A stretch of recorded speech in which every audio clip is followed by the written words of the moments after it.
सत साहिब रामपाल दास। भक्ति मर्यादा। सतनाम प्राप्ति के लिए तथा प्राप्त करने के बाद आवश्यक नियम, जिनमें से एक भी नियम खंड नहीं करना है। यदि निम्न नियमों का पालन नहीं कर सकते तो सतनाम ना ले। उपदेश प्राप्त पुण्यात्माएं परमात्मा के मार्ग पर चलती हैं। वह परमात्मा प्राप्ति के लिए यात्रा प्रारंभ करती हैं। यात्री बहुत ही कम सामान लेकर यात्रा करता है। अधिक भार उठाकर यात्रा करना संभव नहीं होता। जो सांसारिक परंपराएं हैं वे व्यर्थ का भार है, जो भक्ति मार्ग में यात्रा करने में बाधक हैं। इसलिए इस भार से मुक्त होने के लिए नियमों का पालन करना अनिवार्य है। नियम नंबर 1, किसी के पैर नहीं छूने और ना ही दूसरे को छूने देना है। यदि अचानक या मना करने पर भी पैर छू लेता है तो उस स्थिति में नाम खंड नहीं होता। आपने किसी को बद्दुआ या आशीर्वाद नहीं देना है, ना ही इच्छा करके किसी से आशीर्वाद लेना है। कोई आपके सिर पर आशीर्वाद के लिए हाथ रखे तो आपने मना करना है। फिर भी कोई हाथ रख देता है तो आपका उपदेश सुरक्षित है, परंतु आपने आशीर्वाद व बद्दुआ बिल्कुल नहीं देनी है, क्योंकि आशीर्वाद देने से आपकी भक्ति कमाई क्षीण हो जाती है। जैसे एक पहिए की ट्यूब से दूसरे पहिए की ट्यूब में हवा डालने से आपकी गाड़ी खड़ी हो जाएगी, आपको हानि हो जाएगी। एक उपदेशी बहन ने अपने अनुपदेशी भाई को स्वस्थ होने का आशीर्वाद दे दिया। भाई तो स्वस्थ हो गया, परंतु बहन इतनी अस्वस्थ हुई कि 1 महीना अस्पताल में रही। पुनः उपदेश लिया, अपनी गलती की क्षमा याचना करने पर ही वह स्वस्थ हो पाई। इसलिए सर्वस्य प्रार्थना है कि यह गलती ना करें। इसी प्रकार अन्य नियमों के खंड करने से आपकी राम नाम की गाड़ी में पंचर हो जाएगा, वह भी रुक जाएगी, अर्थात आप जी को हानि होगी। पूर्व समय में सती प्रथा यानी परंपरा थी। जिस किसी का पति मर जाता था तो उसकी स्त्री को भी उसी मृत पति के साथ जिंदा जलाया जाता था, जो एक महाजालिम कर्म था। उस समय के मानव समाज ने उस कुरीति को मजबूरन मानना पड़ता था। किसी महापुरुष ने संघर्ष करके उस सती प्रथा को बंद कराया। समाज के रूढ़िवादी व्यक्तियों ने बहुत विरोध भी किया, परंतु प्रयत्न सफल हुआ तो आज सर्व बहनें सुखी हैं। इसी प्रकार ये सर्व परंपराएं जानो जो मानव समाज पर भार हैं, इनको समाप्त करने से ही भार मुक्त हो सकेंगे तथा भक्ति मार्ग पर आसानी से चल सकेंगे। नियम नंबर 2, टीवी, कंप्यूटर तथा मोबाइल में फिल्म, सीरियल, मैच, कार्टून देखना तथा मोबाइल में वीडियो गेम आदि नहीं खेलना है। नियम नंबर 3, किसी को दान यानी बिना सिला कपड़ा, सीधा आदि नहीं देना है, ना ही किसी धार्मिक स्थल यानी मंदिर मंडी के लिए पैसे देने हैं, और ना ही उनके किसी भंडारे में जाना है। जैसे धर्मशाला गली पक्की करने, कुआं तथा तालाब यानी जोहड़ की खुदाई, खेतों के साजले, नाले की खुदाई तथा अन्य इसी प्रकार के सामूहिक सामाजिक कार्यों के लिए पैसे दे सकते हैं। नियम नंबर 4, माथे पर तिलक ना लगाना है और ना ही लगवाना है। भात में पटड़े पर नहीं चढ़ना है। गले में माला नहीं डलवानी है और ना ही डालनी है, और ना ही किसी की झोली में पैसे डालने या लेने हैं। यदि दोनों पक्ष उपदेशी हैं तो विवाह केवल असुर निकंदन रमणी करके साधारण विधि से करना है तथा भात परंपरा को समाप्त करना है। नियम नंबर 5, कोई त्योहार, जागरण, मुंडन, धार्मिक अनुष्ठान, जन्मदिन, छठी आदि नहीं मनाना है, ना ही उसमें जाना व सहयोग करना है।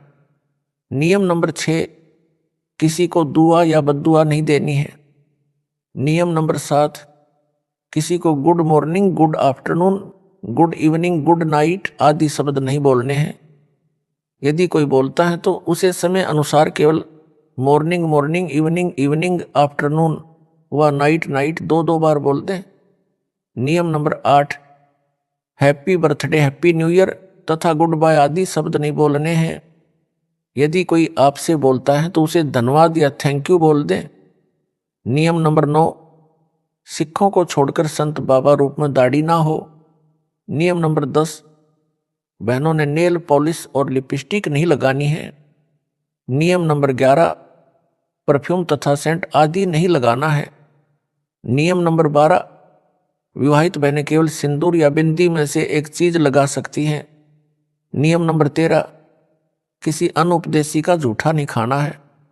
नियम नंबर 14, हाथों पर मेहंदी नहीं लगानी है, किसी बीमारी के कारण लगा सकते हैं। हाथों में मेहंदी लगाने से नामखंड होता है। सिर यानी बालों में रंग काली मेहंदी या डाई नहीं लगानी है। नियम नंबर 15, शादी में जाते हैं तो सगुनवार फेरी मुंह दिखाई पर पैसे नहीं देने हैं।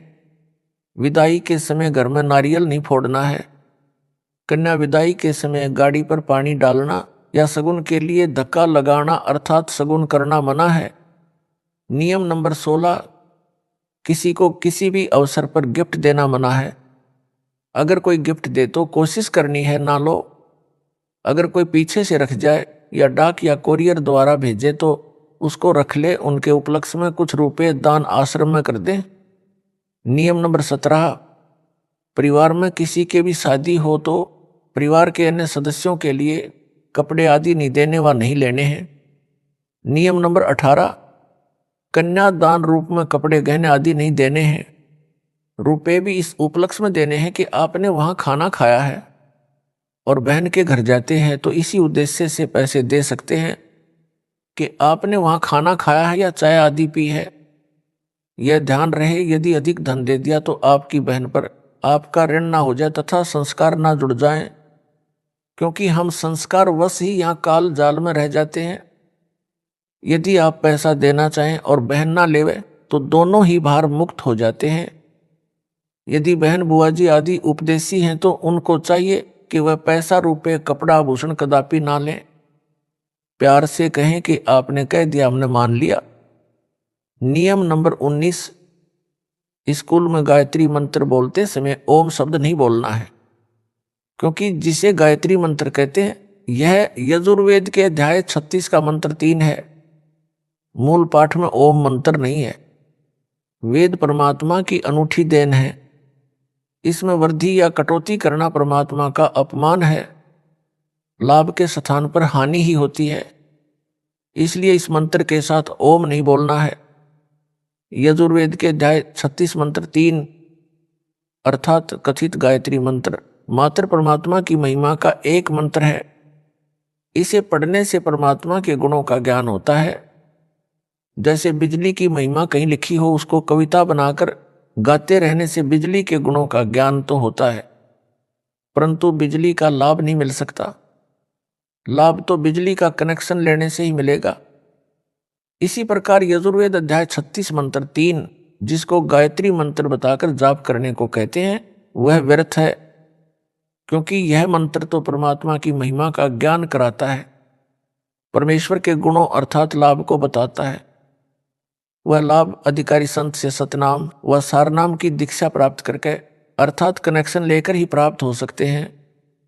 यजुर्वेद अध्याय 36 मंत्र 3 अर्थात गायत्री मंत्र की आवृत्ति करने से नहीं, फिर भी कोई अज्ञानी व्यक्ति विद्यार्थियों को विवश करे तो ओम शब्द का उच्चारण ना करें, केवल गायत्री मंत्र का भूर्भुव स्वा से ही उच्चारण प्रारंभ करें।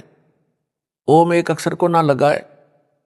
अध्यापकों को चाहिए कि यजुर्वेद अध्याय 36 मंत्र 3 की अपेक्षा संत गरीबदास जी महाराज की वाणी से मंगलाचरण विद्यार्थियों से बुलाएं।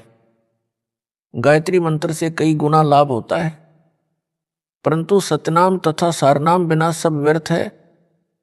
नियम नंबर 20, मुर्दे के अंतिम संस्कार में लकड़ी डाल सकते हैं, कंधे पर या अन्य साधन द्वारा सबको ले जा सकते हैं। नियम नंबर 21, मुर्दे पर एक से अधिक कफन नहीं डालना है।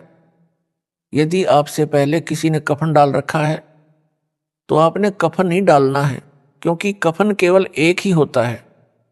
अगर पहले कफन डाल रखा है फिर किसी ने एक से ज्यादा कफन डाला है तो नाम खंड होता है। नियम नंबर 22, शादी में खाना खा सकते हैं, यह मानकर पैसे दे सकते हैं कि आपने यहां भोजन खाया है। नियम नंबर 23, यदि दोनों पक्ष उपदेशी हैं तो पीलिया देना छूछक देना बंद करना है। एक पक्ष अनुपदेशी है तो केवल 2-2 जोड़ी कपड़े केवल जच्चा व बच्चे के देने हैं। नियम नंबर 24, नौकरी पर ऑफिस में जब कोई रिटायर होता है तो ऑफिस में सभी आपस में पैसे इकट्ठे करके उसे गिफ्ट तथा पार्टी देते हैं, ऐसा कर सकते हैं। यानी इसमें थोड़ा बहुत दे सकते हैं, लेकिन उपदेशी ने कतई नहीं लेना है। नियम नंबर 25, घर में जब बहन आती है तो उसे कपड़े व पैसे नहीं देने हैं। अगर बहन या बेटी अनुपदेशी है तो बहुत कम 1 या 2 जोड़ी कपड़े दे सकते हैं। बच्चों के लिए खाने पीने का सामान दे सकते हैं। और अगर जब बहन के घर जाते हैं तो साथ में बच्चों के लिए फल मिठाई आदि ले जा सकते हैं। नियम नंबर 26, स्कूल में विदाई पार्टी के समय बच्चे पैसे दे सकते हैं। नियम नंबर 28, यदि गौशाला की कमेटी रजिस्टर्ड है तो रुपए दे सकते हैं, यदि रजिस्टर्ड नहीं है तो चारा आदि दे सकते हैं। नियम नंबर 28, शादी की मिठाई कोई घर में लेकर आए तो और कुछ शादी के नाम के कार्ड के साथ मिठाई लाते हैं तो हृदय से मना करें। फिर भी कोई रख जाए तो खा सकते हैं। उसके बदले में कुछ रुपये आश्रम में दान कर दें, आप पर भार नहीं रहेगा। उपदेशी भगत ने समाज में किसी के विवाह में भी भोजन खा रखा है, उसके लिए विवाह के दिन से कुछ दिन बाद मिठाई व भोजन करवा सकते हैं। यह छूट केवल एक बार है। आगे से विवाह में मिठाई बनाने की परंपरा बंद है, सामान्य भोजन बनाएं। नियम नंबर 29, भगत भाई आपस में उधार सामान एक दूसरे से ले सकते हैं, और अगर आपस में एक दूसरे के घर आते जाते हैं तो बच्चों के लिए खाने पीने का सामान ले जा सकते हैं। नियम नंबर 30, भाई या बहन की आर्थिक स्थिति कमजोर हो तो आर्थिक या अन्य मदद उधार रूप में कर सकते हैं। बहन को चाहिए कि उस पैसे को लौटाए जिससे उस पर भार नहीं बनेगा। यदि बहन या भाई धन लौटाने में असमर्थ है तो भाई कभी बहन पर तथा बहन भाई पर पैसे लौटाने का दबाव ना बनाए। नियम नंबर 31, लड़की की शादी में माता पिता अपनी लड़की को 4 जोड़ी कपड़े दे सकते हैं, पैसे नहीं। अगर लड़के की शादी में लड़की वाले बगैर नाम वाले हैं और वो अगर जबरदस्ती अपनी लड़की को कुछ देना चाहे तो इसी प्रकार लड़की की शादी में लड़के वाले अनुपदेशी कुछ मांग करें तो स्पष्ट मना कर दें, बिल्कुल नहीं लेना देना है। नियम नंबर 32, जिन लड़कियों का विवाह होता है वे जिन कपड़ों को पहनकर विवाह मंडप अर्थात रमणी में बैठे उन्हीं कपड़ों में अपनी ससुराल जाएं, अन्य पोशाक ना बदलें। किन्हीं परिस्थितियों में बदलनी पड़े, जैसे मिट्टी लग जाए, गीली हो जाए या अन्य कारण से खराब हो जाए तो बदल सकते हैं, अन्यथा नहीं। सुनने में आया है कि कुछ बहनें रमणी में विवाह के समय सामान्य पोशाक पहनती हैं, बाद में तड़क भड़क वाली पोशाक पहनकर ससुराल जाती हैं। वह मर्यादा के विरुद्ध है। विवाह के समय जैसी भी नई या पुरानी पोशाक पहन रखी है उसी को पहनकर ससुराल जाए। अन्य या उपरोक्त परिस्थितियों में पोशाक बदली जा सकती है। नियम नंबर 33, आपके द्वार पर कोई भिक्षुक आता या कहीं बाजार में आपसे कोई भिक्षा मांगता है तो उसे पैसे ना दें, खाना खिला दें। यदि उसको वस्त्र की आवश्यकता है तो वस्त्र बिना सिला ना दें, पुराना या नया सिला हुआ कपड़ा दें। कंबल चादर भी पुराना दें, नहीं तो अधिकतर भिक्षुक शराबी कबाबी हैं। नए कपड़ों को बेचकर शराब आदि नशीली वस्तुओं का प्रयोग करते हैं, वह दोष दान करने वाले को भी लगेगा। एक श्रद्धालु ने कहा कि यह अच्छा सा नहीं लगता कि भिक्षुक को रुपए ना दें, आत्मा नहीं मानती। उसके लिए उत्तर तथा एक उदाहरण यह है कि एक भद्र पुरुष ने एक भिखारी को 100 रुपए की भिक्षा दे दी। पहले वह भिक्षुक पाव शराब पीता था, अपनी पत्नी व परिवार को परेशान करता था। उस दिन 100 रुपये प्राप्त होने के कारण उस भिखारी ने आधा बोतल शराब पी ली। शराब के नशे में अपनी पत्नी को पीट डाला। उस भिखारी की पत्नी ने बच्चों समेत आत्महत्या कर ली। उस जेंटलमैन के 100 रुपये के दान ने एक परिवार को उजाड़ दिया। इसका दोष दानकर्ता को है। गीता में लिखा है कि कुपात्र को किया दान लाभ के स्थान पर हानि करता है। कबीर परमेश्वर जी कहते हैं, गुरु बिन माला फेरते, गुरु बिन देते दान, गुरु बिन दोनों निष्फल हैं, पूछो वेद पुराण। नियम नंबर 34, किसी भी नियम के खंडित हो जाने पर आपको परमेश्वर से मिलने वाला लाभ बंद हो जाएगा। जैसे बिजली का कनेक्शन कट जाने पर सर्व लाभ बंद हो जाते हैं, जो कार्य बिजली से होने थे वे रुक जाते हैं। इसी प्रकार परमात्मा की शक्ति से जो आपको तथा आपके परिवार को लाभ मिलना था वह रुक जाता है। एक बहन ने बताया कि उसके पति ने दीक्षा भी ले रखी है, किसी भी नियम का पालन नहीं करता। इसी प्रकार एक भगत ने अपनी पत्नी की शिकायत की, उसके विषय में यह जाने कि उनका नाम खंडित हो चुका है। ऐसे व्यक्तियों का कोई भयंकर पाप कर्म है। नाम खंडित होने पर वह पाप कर्म अपना प्रभाव करके हानि करेगा। जब तक मर्यादा में रहकर भक्ति करते हैं तो वह पाप कर्म हानि नहीं कर सकता। एक बहन ने ऐसे ही नाम खंडित कर रखा था।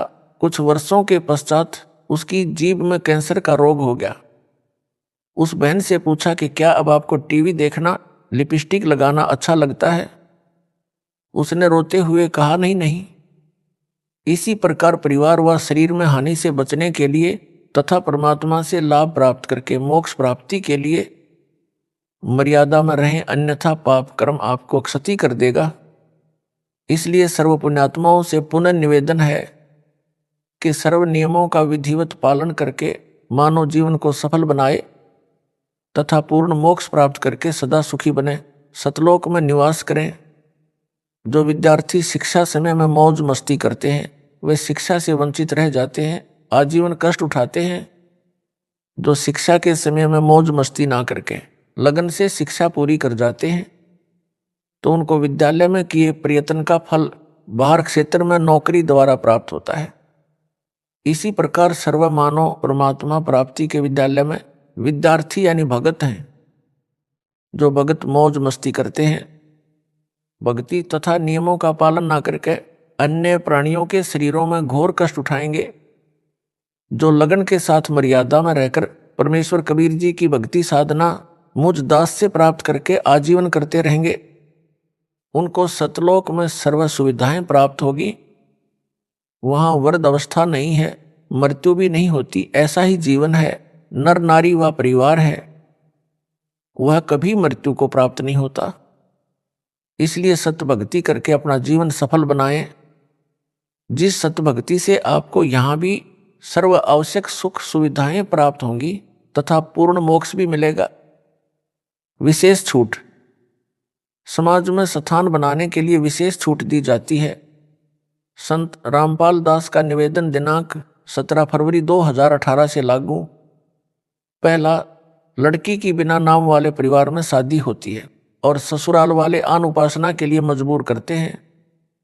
जैसे उनके देवी देव धाम पर उनके साथ जाने के लिए, वहां पर धोख लगाने के लिए कहते हैं, तो उपदेशी बेटी उनके साथ सैर सपाटा जानकर चली जाए।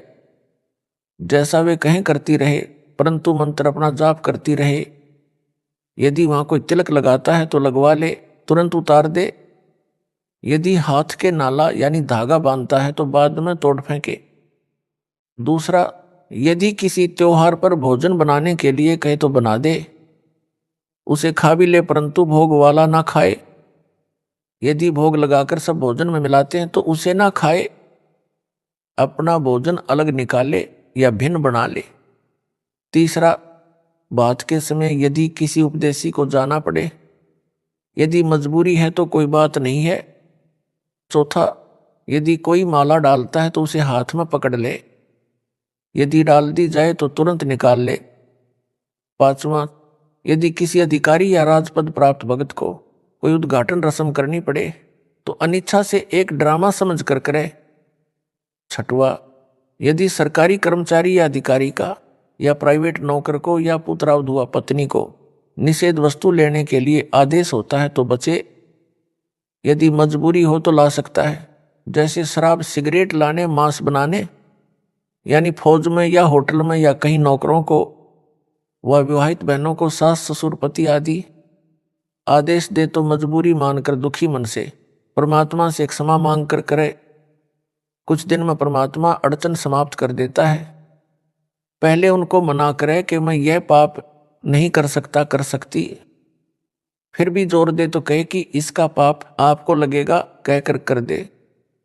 सातवां, यदि सैनिक या सिपाही को गोली मारने का आदेश होता है तो मना ना करे, क्योंकि वह दोष आदेश करने वाले को लगता है। उसकी नौकरी यही है।